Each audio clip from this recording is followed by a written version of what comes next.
Hello, everyone. I'm Kym Winter, and welcome to the Rareminds podcast, which is very topically going out this month for UK's Mental Health Awareness Week. Who'd have thought? It's almost like we're a mental health charity.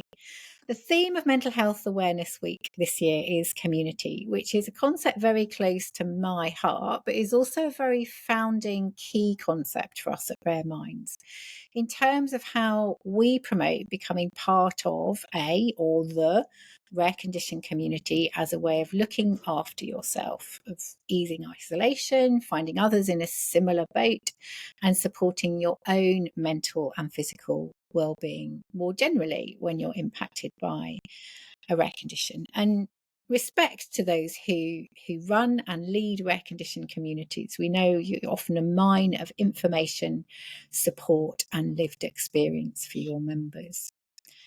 But what is a community? What makes a community as opposed to a group or an organisation? How do communities speak to and call out our universal desire to belong, to be part of something bigger than ourselves and beyond our own individual experience, but can sometimes provoke fears and worries too of being asked too much of, or not being able to find a place for ourselves, or perhaps of not being understood or accepted? If you're listening to this, you might be someone who naturally seeks out others, or you might be someone who's more naturally wary of joining things, not a great joiner-upper. And so being part of a community can stir up lots of positive feelings, but sometimes difficult ones too.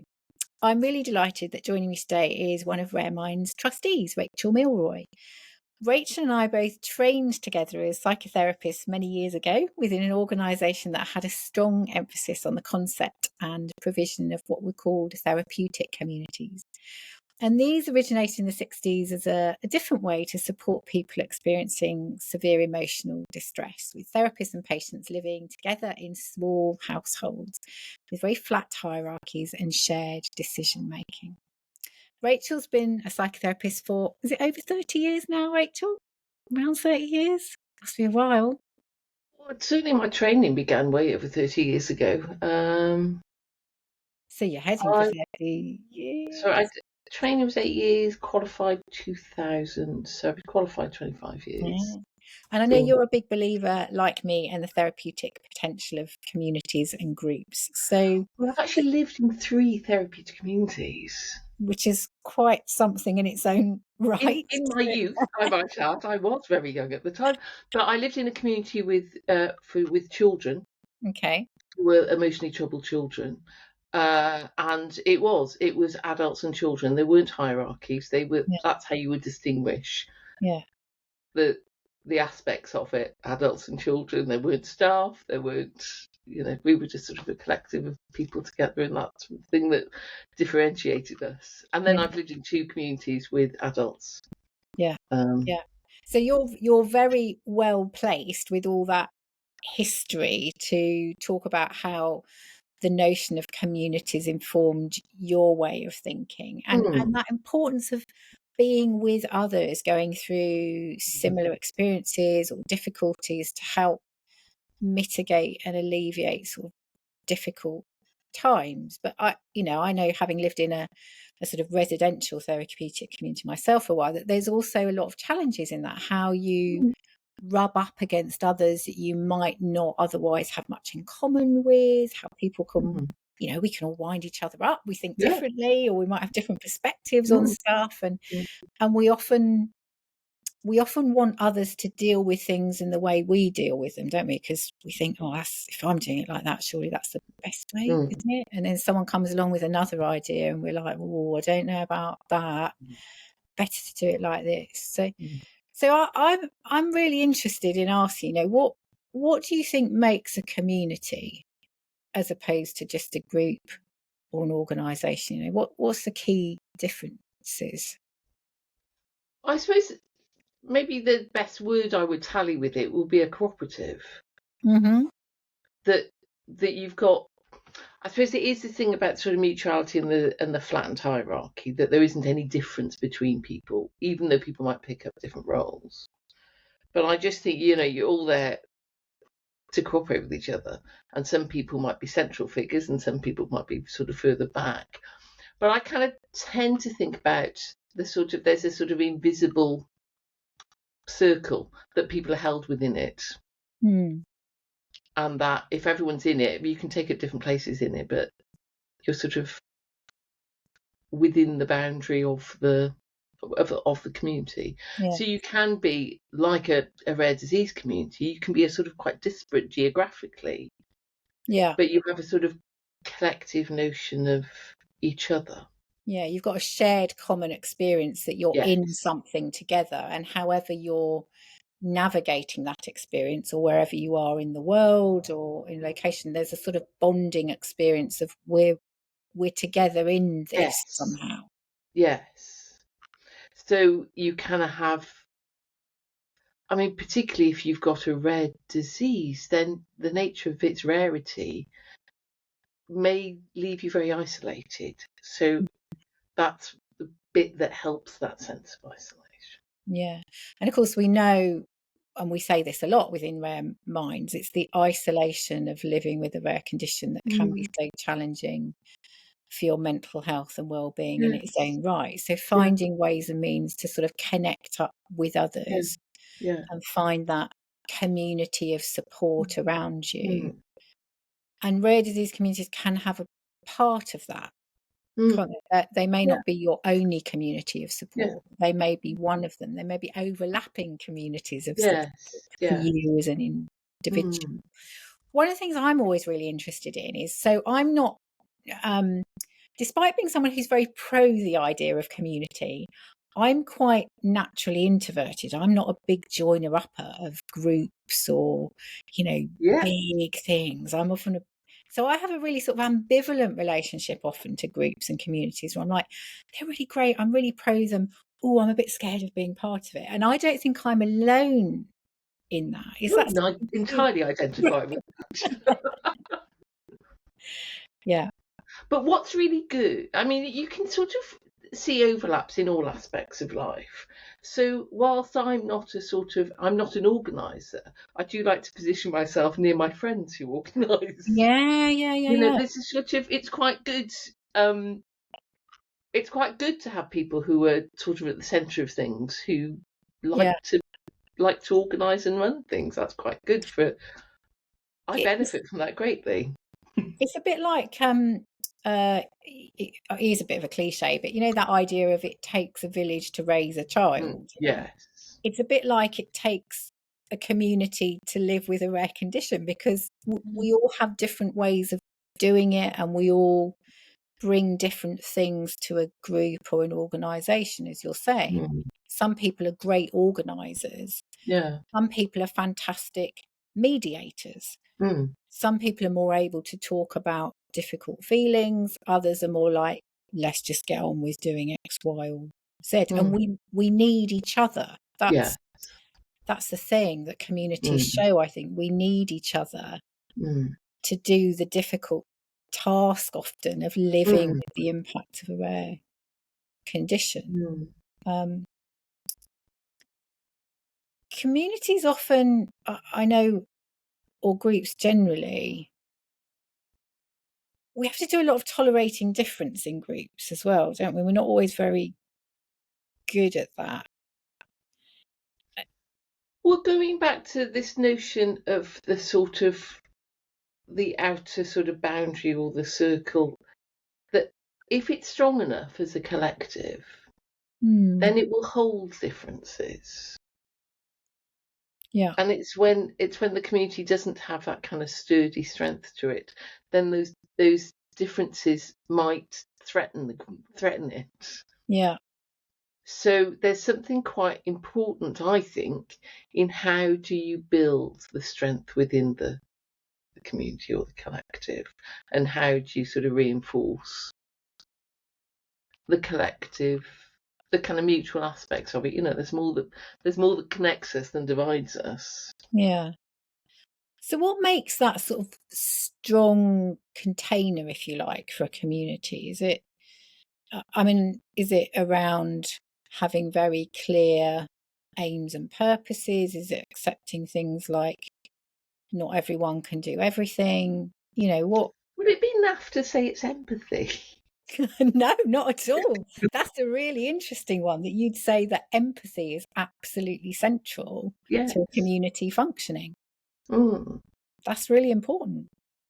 Well, you can understand another person's position. I mean, I would say that would be that's quite important in it all. That's I mean, really I think interesting. the thing about communities is there's an emotional buy-in to it, that you're emotionally connected. So it makes it different to a sort of an organisation where it's defined by some authority. Mm. And it's a deeply personal one. Mm. You know, even if it's something about your strong belief in community projects like organic gardening or something like that, Yeah. there's an emotional buy-in to There's an it. emotional investment, isn't there? You're Yes, bringing your emotions to it from the outset. yes, yeah. That's really helpful to acknowledge that it's our emotions that drive us towards community. Mm, So being able to acknowledge that and work with those emotions and understand them and accept their place mm, within the community life, mm. it is really helpful that we're not going into it on a sort of fact-finding mission necessarily, even though that might be sometimes part of what drives us towards a community. But even that Yeah, fact-finding is driven by perhaps the desire to alleviate anxiety or yeah. mitigate uncertainty. Mm, And in being exposed to others' experiences of navigating their rare condition, we're also thrown up against different ways of doing it, which may sometimes feel very helpful, but may sometimes feel a bit discombobulating too. mm, Oh, they do it like that. That's really different to me. And that may feel like, oh, or it may feel like, oh.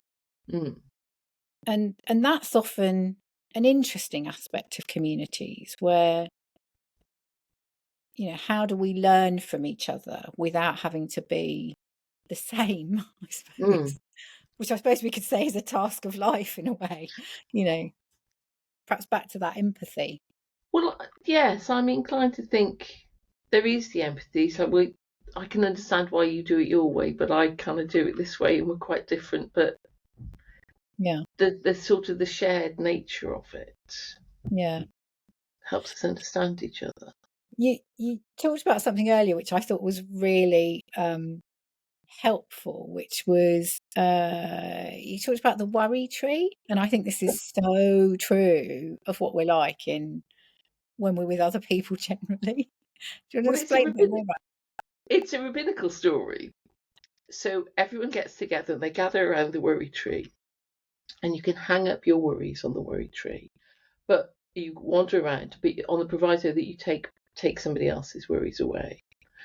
So everyone goes up to the worry tree and they hang their worries on the worry tree, and they wander around and they decide which worry to take back, and they just take back their own. They don't really want other people's worries. no, Yeah, because we're familiar with our own particular worry and how to yeah. carry it in the way that we do it, isn't it? And it's a bit like when we're carrying our own worry, it is quite difficult to carry someone else's at the same time. But But maybe there's something about that fosters the empathy, which is, I know it's tough for me, not sure. You kind of, but given the choice, yeah, I'll navigate what I've got to navigate myself. yeah, And it does, I've chosen not to take your life. I'm going to keep mine, yeah, as yeah, tough yeah, as it yeah. is. It reminds me of, you know, when I go and talk to patient organisations or patient communities, as we Mm, tend to call them, yeah. one of the exercises I'll often do from the very start or towards the end is get people to stand up and just say, just look around the room, just look at each other. Mm, Because it's when you're visited by those worries in the middle of the night or in a really difficult situation where you're feeling all on your own and very isolated, there's something about being in a room with other people who you are not different to, even though there may be, individual differences, but in terms of living with your rare condition, the other people in that room know what it's like. Mm. They've got a feel for it in a way that Yeah. your neighbour, your work colleague, by and large, won't. Mm. Yeah. And that's what makes it a community, isn't it? Mm. Being able to hold on to that sense in the middle of the night or in really difficult situations, that there are other people out there in the world who know something of what you're going through. You're not on your own. And it just mitigates that sense of aloneness, which is so terribly hard Yes. to deal with Yeah. when you're living with a rare condition. Now, that's not to say that you might, you've got a shared experience of the rare condition, but you might not have much else in common at all. You Yeah. might think, oh, I don't like the way they dress or their politics or, or whatever. But there's something about that shared experience Yes. is very therapeutic. And that connection holds stronger than the differences. Yeah. Yeah. Yeah. It reminds me of I know you've had children too, and joining a group of young mums when I Yeah, first had, and thinking, I have nothing in common with these people. absolutely. I don't know how to talk to them. We're in completely Yes. different, life situations and circumstances. But the sheer experience of going through a powerful shared experience of working out how on earth to be a new mother sort of trumped all the other Yeah. differences. Now, Yeah. as time went on, they became more apparent to me, and those, it didn't feel so important to me as to be part of that group. But in that particular moment in time, it was very helpful. Yeah. It was very helpful to Absolutely. be part of Yeah. that. Mm. And of those groups, you might then have lifelong friendships with Yeah, some, and others, fall by the wayside. It's yeah, yeah. yeah. And that's the other thing about communities, isn't it? You don't necessarily have to gravitate to everyone within it all the time. We often Mm. talk in Rare Minds about micro communities. Mm. You'll find your way to little sub communities, micro communities of Yeah. people that you can relate to and you can get along with, whose experiences resonate with you and you just click Mm. with. But Mm. it's being part of the something bigger that can often Yeah. facilitate those deeper connections too, Mm. if you can kind of feel brave enough to give it a go, Mm. and step in a bit, even Mm. if you're feeling, a bit wary or a bit cautious. Mm. Um, And also, it's the community's task to make sure that people feel welcome. yeah. I do remember when I first started getting involved in thinking about communities, how it was also very associated with the idea of hospitality. And Aha. there's something about shared sort of rituals or eating together or being together, coming Mm. together, that helps build community. And it's one of the reasons I always really enjoy going to things like patient information days, because they are part of community building, and that sense of, breaking bread together, sharing Mm. food Yes. together, Yeah. hanging out together, Yeah. getting to know each other in a different way. That's part of that community building project. And particularly food, even if you've kind of like got difficult dietary considerations, or you need to eat or take food in a particular way, there's something being around others that are also navigating that at the same time and coming together to do that, to just be together, to eat together, to be hospitable to each other. Well, of course, the first collective we've ever been part of would be family. Yeah, that's true. And there is that sense of family. Yeah. Yeah. And there may be family members you can't stand, but if push comes to shove, you've got their back. There's that sense. Yeah, yeah, yeah.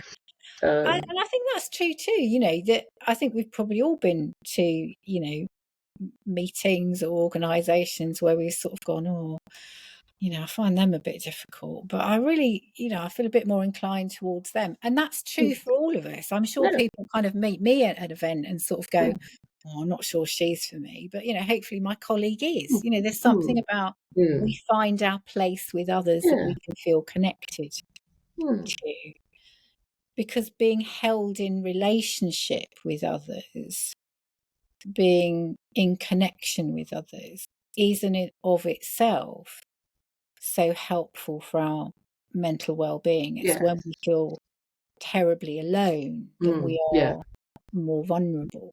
Yes. Well, also the sum is greater than the parts. Yeah. That you may gravitate to individuals, but if you're within a collective, that sense of belonging. Yeah. Something about I'm thinking of those who might be rare condition leaders of communities, big or small, who are listening, and how we often talk about the challenges for small organisation leaders often having to wear many hats. And how I think there can be a pressure upon rare disease community leaders to be like organisation leaders. And I think there are fundamental differences in that it's back to those flattened hierarchies. A community has to own the organisation of which it is a member. How do you draw your members in to shape and take responsibility for that community? And that can be really challenging when there can be lots of demands on people and life can be difficult, but the community has to be owned and run, for want of a better word, by the group, not by one or two individuals, because I think then it's more vulnerable in some way. Do you know what I'm thinking I of? know what you're saying. I'm reminded of, so I used to live in a therapeutic community, which was a crisis centre, it was called, but people had quite a lot of mental health or psychiatric difficulties.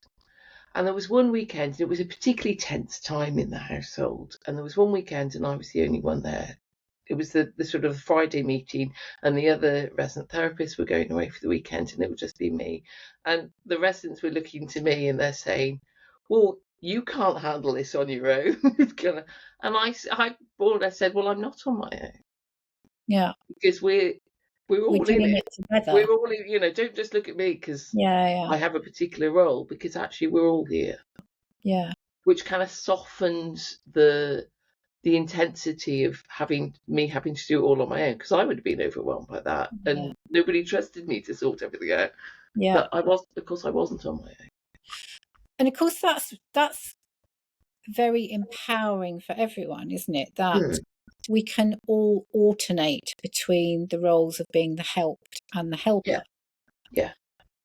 Because there may be times when we are feeling so low and so vulnerable, we need other people to hold us up. But in having that experience, we also know what it feels like and what helped, what didn't help. And we have the opportunity to do it for others, to go, I'm not quite in that position anymore. I am now in the position of being able to hold up another, support another.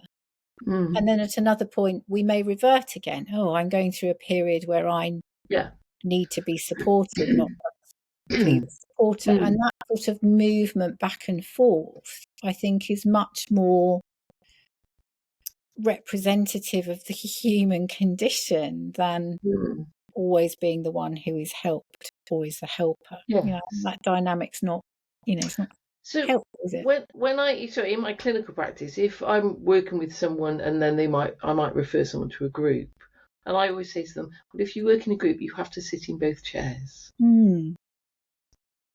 Yeah. So communities allow you to sit in both chairs, don't they? To be the one who is the supporter or the one who is supported, depending on how the vagaries of life are hitting any one time. That's really helpful. What would you say to someone who was like, I'm just not sure I'm a joiner upper for things like a rare disease community. I mean, we often say, look, sometimes you just know that they're there. That can be enough for a while. Hmm. And if I have to think about what I'm like, anytime I've got to go to an event, my heart is always sinking, thinking, "Oh God, I'm feeling there." Or you get these things like work away days and things like that, and Yeah, I yeah. dread the notion We of feel it. exposed and we worry about saying the wrong thing, or what are other Mm. people going to say that's going to wind Oh, us up. Or, and I feel so desperately shy. But then the minute you go along to it, at the end you think, God, that was really good. That I really enjoyed that, and I really didn't want to go. And then you kind of. yeah, So I always rely on that within myself because I follow my own template every time, and so I don't know whether that's helpful. If someone wasn't quite sure, um, and also allowing something to be different too. I know sometimes I've gone along to something because I've wanted to dip a toe in, whatever it yeah, is, yeah, a running club. Not that I've yeah, ever tried a running club. I don't know why I said that.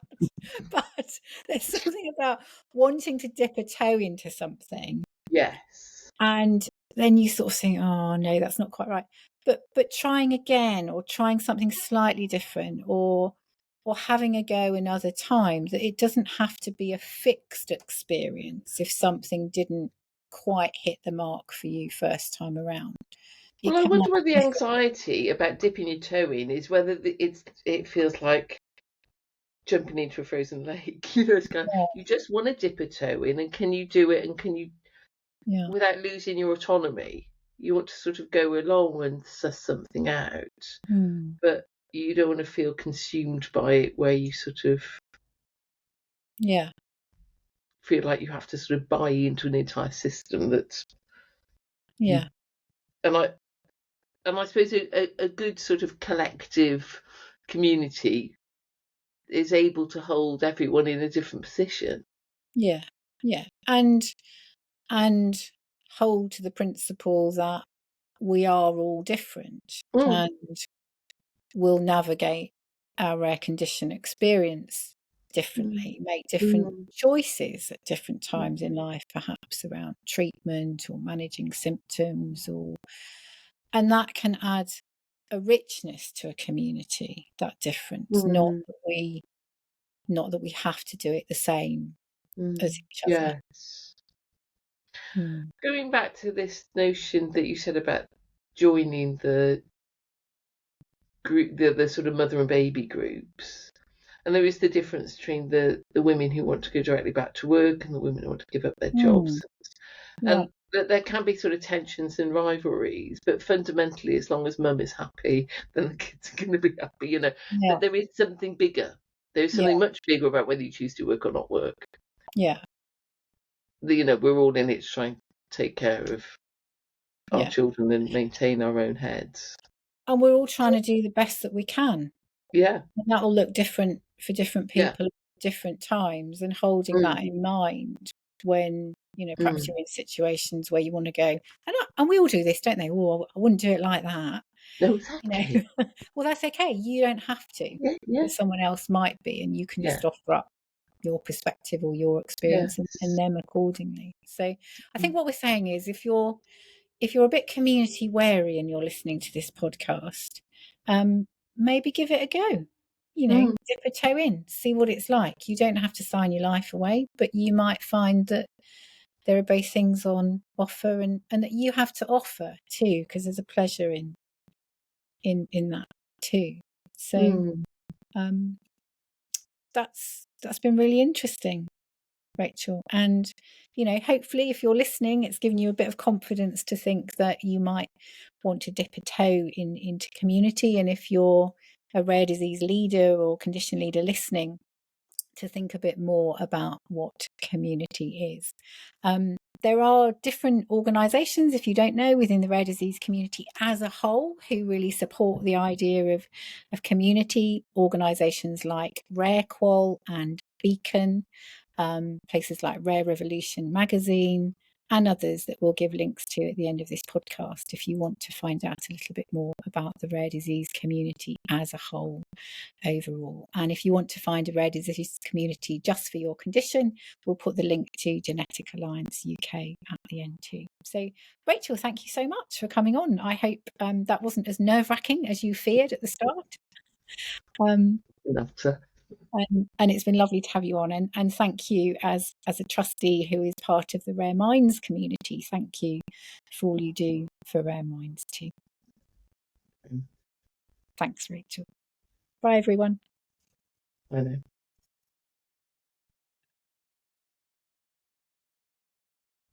Oh, well, another useful aspect of the rare disease communities is that there's an advisory aspect to it, and it might be about how you navigated the medical system, or it could be all sorts of things that can be, you might get ideas on how to do things. So we've covered, well, I wouldn't want to do it the same way as you, but then there's on the flip side, it's like, oh, that's really interesting how you navigated that. That's quite helpful. Top tip, I'll take it away. So there's something about the collective that's really helpful in those aspects, is that it's quite a good way of broadening your thinking and ideas. And other people will have information and knowledge that you might not have. And just being alert to that and being able to share it generously. I think rare condition communities are very generous in the way that they share information and resources so freely with each other. That is a very heartening aspect of being a part of a community too. Well, I think there is a bittersweet aspect of it because the diseases are rare. There's a sort of a bittersweet exclusivity that bonds people. So the bonding is the good bit. Of what is not a good thing. That's that's very true. I think the other thing that rare condition communities offer, which is so helpful, is, often when you're diagnosed with a rare condition, or your family member is, you feel in a sort of hinterland. You feel on the edge, on the outside of others' experiences. It's very isolating. You feel on the edge, an outsider. And of course, what a rare disease community does is it brings you in again. It gives you shelter. It appeals to that desire we all have to belong and to be part of something in a way that I think is very fundamentally therapeutic, even if it's just the potential of belonging again to something, being part of something. I think is enormously helpful function of rare disease communities.